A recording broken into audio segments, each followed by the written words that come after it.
Damas, caballeros y damas, sean bienvenidos a una fría aventura más.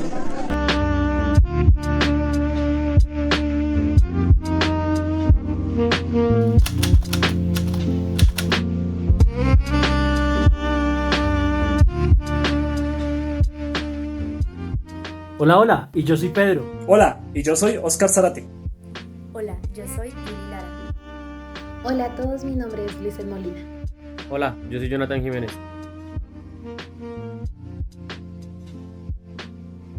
¿Qué entiendes por conocimiento? Son todos aquellos saberes que el individuo adquiere en el día a día. ¿Qué entiendes tú por ciencias sociales? Yo entiendo que por ciencias sociales es el estudio que el hombre tiene por sociedad. ¿Para ti qué es el conocimiento científico? El conocimiento científico es aquel que se puede extraer de las mentes que estudian, evalúan y tienen muchísima experiencia en cuanto a cualquier experimento en la vida. La ciencia es un estudio de conocimientos. Para usted, ¿qué es ciencia? Para mí, ciencia es todo lo que existe y todo lo que nos rodea.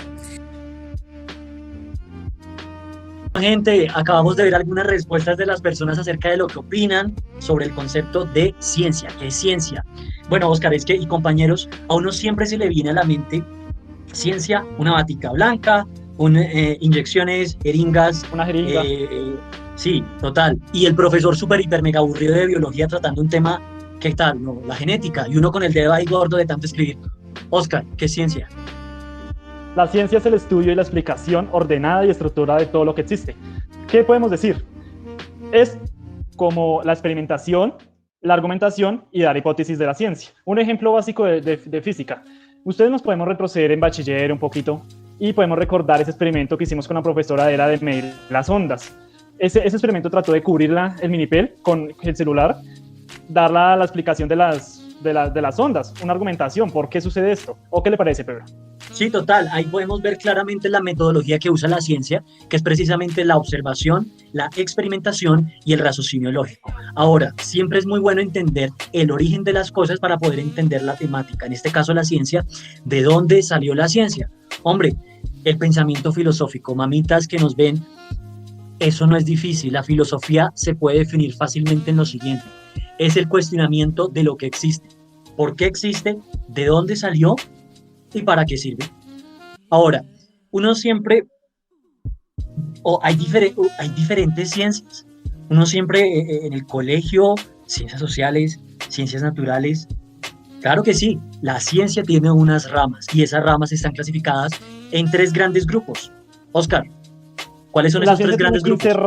Las ciencias tienen 15 ramas muy importantes y es las ciencias sociales, la antropología, la sociología, la geografía, también las ciencias naturales como la astronomía, la física, la geología, pero una de las más importantes y ejemplos de las ciencias naturales, ustedes nos podemos recordar en tiempos de primaria cuando nos colocaron un experimento en el frijolito para saber cómo crecía. Eso es ciencias naturales, o también las ciencias formales, las matemáticas. Como un ejemplo, los trinomios, suma y resta, que es lo más conciso que uno sabe que es sus matemáticas. O también en bachiller, ese libro aburrido de geografía que era El Ágera de Galdor. Ese también es matemática. Y las ciencias de la comunicación. Por supuesto. Entonces, las ciencias de la comunicación, que está dentro de ese gran primer grupo que es las ciencias sociales, estudia los comportamientos, el comportamiento humano. Se basa en patrones de comportamiento humano según el contexto para poder entender, plantear teorías y poder entender un poco más de lo que somos nosotros como humanos en cuanto a la parte lingüística. Ahora, es muy importante, Oscar y compañeros, nombrar características de la ciencia. Oscar, rápidamente antes de pasar al siguiente segmento. Una característica muy importante es evoluciona según lo que se viene terminando y conociendo. Un ejemplo básico, en la película La Guerra del Fuego, la creación del fuego, eso era ciencia, pero ahorita en la actualidad se puede ver que el fuego solo se produce con un briquet y ¡pum!, sale fuego. Y la segunda característica. Depende directamente de su entorno material y social, o sea, en el caso de las ciencias sociales, de la cultura, del lenguaje que usa cada comunidad, las costumbres, pero vamos con un segmento muy importante de esta exposición y es el conocimiento científico, el conocimiento vulgar, experiencial. Así que vamos con Julie, Lizeth, tienen los micrófonos, son de ustedes. Claro que sí, muchísimas gracias, por supuesto, así que mamitas, pongamos toda la atención aquí porque vamos a aprender algo súper interesante en este espacio, queremos saludarlas, esperamos que estén súper bien. Entonces, en primer lugar, nos gustaría definir un poquito qué es conocimiento, ¿verdad, Liz? ¿Qué tal si nos cuentas un poco más acerca de eso para que ellas estén un poquito más en el cuento? Claro que sí, Julie, y mamitas van a tener el resto del tiempo para conocer un poquito más sobre estos diferentes temas. Conocimiento, su origen principal es la relación que hay entre un sujeto, téngalo muy presente, activo y el objeto. Lo que esto quiere decir es de que nos vamos a ejemplos un poquito más fáciles. Cuando ustedes estaban en el colegio y estaba el profesor y el estudiante, ¿ustedes qué hacían? Pues simplemente escuchaban al profesor y él les daba algunos temas y ustedes aprendían de ellos. Ahí están interpretando y adquiriendo conocimiento. Pero es de que también ustedes deben tener algo muy enfático y es las culturas. No es lo mismo un paisa a un rolo, un colombiano a un mexicano, y es que esas tradiciones, como dice la palabra, transciende a lo largo de los años, y es por eso de que tenemos diferentes formas de ver las cosas, pero eso no lo tomen como algo malo, porque tras del hecho de que trae grandes ventajas. Pero Julie, ¿hay algo más en las culturas? Cuéntanos. Por supuesto que sí. Resulta que la cultura es propio de la sociedad humana, en el cual tienen ciertas características como la habilidad, experiencia, memoria histórica y praxis con sentido. Pero no se me preocupen, praxis quiere decir práctica con sentido.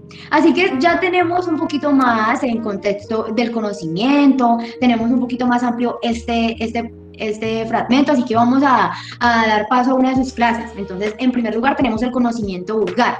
No vamos a creer que el conocimiento vulgar son groserías, o mejor dicho, es un conjunto de saberes que son algo incoherentes, claro que no. Resulta que el conocimiento vulgar es el modo común y corriente, espontáneo, de conocer, es el adquirido en el trato directo con los hombres y con las cosas, con lo que vamos experimentando, con lo que tenemos a nuestro alrededor. Tenemos que se basa más que todo en las experiencias desarrolladas a lo largo de su vida, lo que usted va viviendo, bueno o malo, es esto también. También tenemos que interviene el azar y la casualidad. Sabemos que el azar es eso imprevisto, eso, así que es algo tranquilo, es algo normal, es algo que está dentro de nuestro contexto que vivimos a diario. Es ese saber que llena nuestra vida diaria y que se posee sin aplicar un método y sin haber reflexionado sobre algo. O sea, nos tenemos que preocupar porque eso es algo súper sencillo. Además, debemos tener muy en cuenta que este conocimiento se caracteriza por ser común, corriente, como ya lo había dicho, espontáneo, superficial, sensitivo, que se da por medio de los sentidos, como su misma expresión lo dice, subjetivo por medio de nuestros conocimientos, lo que tenemos, no sistemático y acrítico. Así que los dejo con Liz, que nos va a explicar nuestra segunda clase. No se desconecten y estén ahí bien atentos. Bueno, muchas gracias, Julie. Y mamitas, tienen que tener algo muy en claro, y es de que para que se diera el conocimiento científico, que es la próxima rama, se tuvo que tener el inicio del conocimiento vulgar. Este le dio el paso al conocimiento científico. Pero vamos a hablar de sus características para tampoco aburrirlas y que ustedes su cafecito se lo puedan seguir tomando completamente normal. Y es así, el conocimiento científico da esos datos sensoriales que ustedes tienen en su cerebro, pero de una forma más elaborada. Esas preguntas de qué, por qué, para qué, eso es lo que busca este conocimiento científico. Dar esas razones, esas comprobaciones, dar justificaciones y argumentos muy bien acertados y elaborados. Ahora, tiene 4 características muy elementales. Primera es la evidencia empírica. Ustedes no me van a entender cuando uno dice empírico, y es por eso que se los voy a resumir. Es las experiencias, solamente es eso. La segunda es el razonamiento lógico, y el tercero es el análisis crítico. Y por último, la comprobación, porque ustedes no pueden decir algo sin tener esos argumentos o algo específico. También tener en cuenta ese método científico que va desde esa observación y una investigación mucho más detallada. Así que ya tienen mucho más en cuenta esos conocimientos, todos esos grandes rasgos, y es por eso que los invitamos a ver la película de Sherlock Holmes del 2009, donde está el famoso Iron Man de los Vengadores, así que eso no se lo pueden perder porque hasta se lo pueden ver con sus hijos, eso va a estar increíble. Así de que los dejamos con nuestros compañeros que les van a hablar de otro tema increíble que son las ciencias sociales. Jonathan, comienza con nosotros. Muchas gracias, Liz. Bueno, buenas tardes para todas las mamitas que están en casa, que nos están escuchando. El concepto de ciencias sociales, ¿qué es? Los dejo con Daniel, que les va a explicar qué es ciencias sociales. Muy buenas noches. ¿Cómo van, compañeros? ¿Cómo van, mamitas? Un fraternal abrazo. ¿Cómo les va, compañeros? ¿Cómo te va, Julie? ¿Cómo te va, Lizeth? Muy bien, gracias. Muy bien. Con un frío. Listo, compañeros. Dale. Mucho frío. Listo, mamitas. Bueno, voy a enfatizar en qué trata esto, qué son las ciencias sociales, qué es esa palabra tan difícil, ¿no? ¿Qué es esa palabra, no? Bueno, vamos a enfatizar qué son las ciencias sociales actualmente en el siglo XXI, y vamos a dar el fin de unas incertidumbres que ocurrieron en las ciencias sociales, ¿no? Pero aclaremos qué son las ciencias sociales. Compañeros, ¿ustedes qué se les viene a la cabeza? ¿Qué son las ciencias sociales? ¿No? Eso es una palabra como complicada de entender, ¿no? Bueno, es básicamente el énfasis del hombre en la sociedad, ¿no? Y las diversas polisémicas o polivalentes formas de organización en la sociedad. Basta decir que esto está regido por dos ramas madres y principales en las ciencias sociales, ¿no? Que son la antropología y la sociología, dos ramas bastante importantes. Listo, compañeros. Ahora seguimos con Jonathan. Jonathan, claro que sí. Siga, Jonathan. Muchas gracias, Daniel. Bueno, yo les voy a explicar qué es la ciencia y el cientificismo. Como nosotros les preguntamos a ustedes a cada una, ¿qué es la ciencia? Ustedes grabaron un video diciendo qué es la ciencia. La ciencia es un conjunto de conocimientos y se desprende una rama súper importante que dice qué es el cientificismo. Esa palabra que uno dice, bueno, es muy rara, muy difícil de entender. Acá se los explico súper breve. El cientificismo es una doctrina filosófica que piensa que no hay otra realidad que no sea la ciencia, con argumentos y verdad y certezas. Entonces, se contrapone a los dioses, a la religión, a lo mítico y a las especulaciones. Les dejaré con Daniel, que les va a explicar un poquito más a fondo sobre qué es las ciencias sociales y el fin de las incertidumbres. Muchas gracias, Jonathan. Mamitas, muchas gracias a los que nos siguen espectando. Listo, seguimos con un tema que son las incertidumbres. Bueno, como sabemos, las ciencias sociales se institucionalizan en el siglo XIX y vemos un punto moderno, actual, nuevo, ¿no? Y también lo vemos relacionado con un punto ambiguo, o sea, antiguo, ¿no? Listo, mamitas. Sabemos que esto tiene distintos discordias, ¿no? Como puede ser el de la ciencia y la filosofía, puede ser el de la filosofía y las humanidades, puede ser de la ciencia y las humanidades, ¿no? También.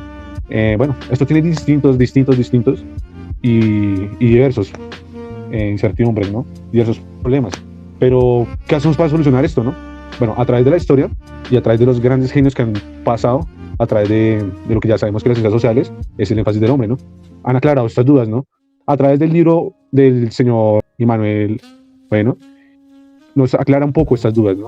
Así que, ya aclarando esto, mi compañero Jonathan. Claro que sí, Jonathan, siga. Ok, para finalizar este tema de las ciencias sociales, que es un tema bastante complejo, les mencionaré sobre la historia de la ciencia moderna. ¿Qué es la ciencia moderna? Se caracterizó pues en los avances de perfeccionar lo que ya se venía dando, como las pruebas de ADN, los misterios de la energía oscura, el ADN en un feto, bueno, el caso. Acá se toca un punto muy importante, ya que si los científicos hacen una contraposición a la filosofía, que la filosofía antes se consideraba como la filosofía, la historia de la filosofía, que era el conocimiento. Estudiando esto más a fondo, los científicos se dan cuenta que esto son especulaciones, o sea, como les mencioné anteriormente, son cosas que carecen de argumentos sólidos, o sea, no se pueden tomar como realidades. Ya para terminar, los dejaré con el conocimiento. ¿Qué es conocimiento? Para ustedes, ¿qué es conocimiento? Los dejaré con Pedro y con Oscar, que les explicarán qué es el conocimiento. Claro que sí. Sí. Muchas gracias, Jonathan y Daniel. Vamos a entrar en un segmento muy importante. Digamos que las ciencias sociales, dentro de las diferentes ramas de las ciencias sociales, está las ciencias de la comunicación. Y para hablar sobre la definición de este concepto, o sea, ¿qué es comunicación? A mí me gusta mucho una definición que nos regaló nuestro profesor Oscar, compañeros de Fundamentos de la Comunicación, y Luis Carlos Rodríguez, lo voy a citar, y dijo él, que me gusta mucho ese concepto, es un proceso de interacción, interrelación pedagógica, conflictivo, que se da entre diferentes sujetos en un contexto determinado. Hay dos sujetos activos que se rigen bajo un código lingüístico específico, bajo un lenguaje. ¿Cómo? ¿Cómo así? Tranquilas. Vamos a entenderlo con un ejemplo. Oscar. Claro, sí, el ejemplo es, hay dos jóvenes hablando en la cafetería de la universidad, el primero se llama Pepinillo y el otro se llama Reginillo. Reginillo perdió el parcial de Fundamentos de la Comunicación y por su parte Pepinillo se sacó 5. En esa parte el profesor le da oportunidad de presentar otra vez el parcial a Reginillo, pero Reginillo no entiende muy bien de los temas, entonces le pregunta a Pepinillo de qué tema estaban evaluando esa vez. Entonces Reginillo hace muchas preguntas porque no entiende, porque la temática como que le refuta, no entiende muy bien, entonces Pepinillo le sigue enseñando, explicando lo que va sucediendo, pero Reginillo no entiende muy bien qué es lo que pasa. Eso es comunicación. Exacto, uno está enseñando, otro está preguntando, cuestionando, comentando, hay un proceso comunicativo. Ahora, ¿cómo vivimos la comunicación hoy en día? Oscar, y es que es importante entender que hoy en día los medios de comunicación masivos se han convertido más bien en medios de comunicación informativos, más no comunicativos. ¿Por qué? Porque el sujeto A, que es el medio comunicativo, la prensa, transmite información, ¿sí?, sin tener en cuenta el sujeto B, la audiencia. Y esa audiencia actúa como un sujeto pasivo. ¿Qué quiere decir? Que no tiene la posibilidad de comentar, ni de debatir, ni cuestionar la información transmitida. Solamente el que la transmite, sujeto A. Entonces, muchísimas gracias por toda su atención a lo largo de esta exposición. Fue un honor poder explicarles este tema que puede ser complejo, pero en palabras, en un lenguaje sencillo podemos entenderlo. Así que vamos a dar lugar a Jonathan, a Julie, que nos tienen una conclusión muy importante sobre este tema para terminarlo a cabalidad. Sí, mis mamitas que están aquí en la casa, que están en la casa viéndonos. Julie les tiene una frase súper interesante. Julie. Por supuesto que sí, antes de que ustedes se vayan a hacer sus ocupaciones, lo que tienen pendiente, no queremos sin antes decirles, es algo confuso, pero no se preocupen que Jonathan nos va a explicar un poquito más en un lenguaje bien sencillo. Tenemos que el cientificismo, el pensar que la ciencia es la única fuente de conocimiento verdadero, es un error. ¿Qué nos puedes decir acerca de esto, Jonathan, para concluir este ameno tiempo? Ok, Julie. Muchas veces se plantean teorías científicas como realidades absolutas, o sea que no hay nada más aparte de esas teorías, ¿cierto? Cuando en la realidad no está del todo comprobado, o sea, no está al 100% comprobada esas teorías. Es necesario que todo lo que brinde la ciencia esté 100% comprobado y avalado para que todos entendamos y demos nuestro punto de vista perfecto. Entonces, muchas gracias, mamitas, por vernos.